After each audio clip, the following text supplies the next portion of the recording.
CM ನಿವಾಸದ ಕೂಗಳತೆ ದೂರದಲ್ಲೇ ಚಿನ್ನಾಭರಣ ಕಳವಾಗಿದೆ. CM ನಿವಾಸದ ಕೂಗಳತೆಯ ದೂರದಲ್ಲೇ ನಡೆದಿರುವಂತಹ ಘಟನೆ ಇದು. ಚಿನ್ನಾಭರಣವನ್ನ ಕಳ್ಳತನ ಮಾಡಿದ್ದಾರೆ. ಕಿಟಕಿಯಿಂದ ಎಂಟ್ರಿ ಆಗಿ 2.1 ಕೆಜಿ ಚಿನ್ನಾಭರಣಕ್ಕೆ ಕನ್ನ ಹಾಕಿದ್ದಾರೆ.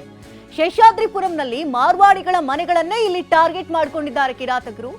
ಅಸ್ಸಾಂನಿಂದ ಬರಿಗೈಲಿ ಬಂದು ಕನ್ನ ಹಾಕ್ತಾ ಇದ್ದ ಈ ಪ್ರದೀಪ್ ಆತ ಈಗ ಲಾಕ್ ಆಗಿದ್ದಾನೆ.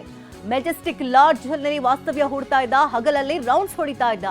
ಚಿನ್ನಾಭರಣವನ್ನ ಕದ್ದು ಮಾರಿರುವಂತಹ ಹಣದಲ್ಲಿ ಕಾರ್ ಬೇರೆ ಖರೀದಿ ಮಾಡಿದ್ದ. ಐಷಾರಾಮಿ ಜೀವನವನ್ನ ನಡೆಸ್ತಾ ಇದ್ದ ಈ ಪ್ರದೀಪ್. 250 ಸಿಸಿಟಿವಿ ಪರಿಶೀಲನೆಯ ಬಳಿಕ ಪ್ರದೀಪ್ ಮಂಡಲ್ನನ್ನ ಲಾಕ್ ಮಾಡಿದ್ದಾರೆ ಪೊಲೀಸರು. ಸದಾಶಿವನಗರದ ಮನೆಯಲ್ಲೂ ಕೂಡ ಈತ ಕಳ್ಳತನಕ್ಕೆ ಯತ್ನಿಸಿದ್ದ ಪ್ರದೀಪ್ ಮಂಡಲ್. ಆರೋಪಿಯನ್ನ ಬಂಧಿಸಿ ಇದೀಗ ಹೆಚ್ಚಿನ ವಿಚಾರಣೆಯನ್ನ ಪೊಲೀಸರು ನಡೆಸ್ತಾ ಇದ್ದಾರೆ.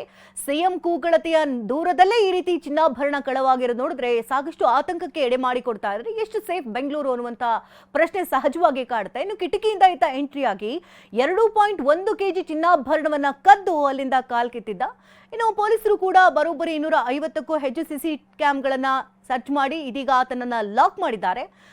ಎಷ್ಟು ದಿನಗಳಿಂದ ಈ ರೀತಿ ಈತ ಕಳ್ಳತನ ಮಾಡಿದ, ಎಲ್ಲೆಲ್ಲಿ ಕಳ್ಳತನ ಮಾಡಿದ, ಈತನ ಹಿನ್ನೆಲೆ ಏನು, ಇದೆಲ್ಲದರ ಬಗ್ಗೆ ಕೂಡ ಪೊಲೀಸರು ಇದೀಗ ತನಿಖೆಯನ್ನು ಕೈಗೊಂಡಿದ್ದಾರೆ.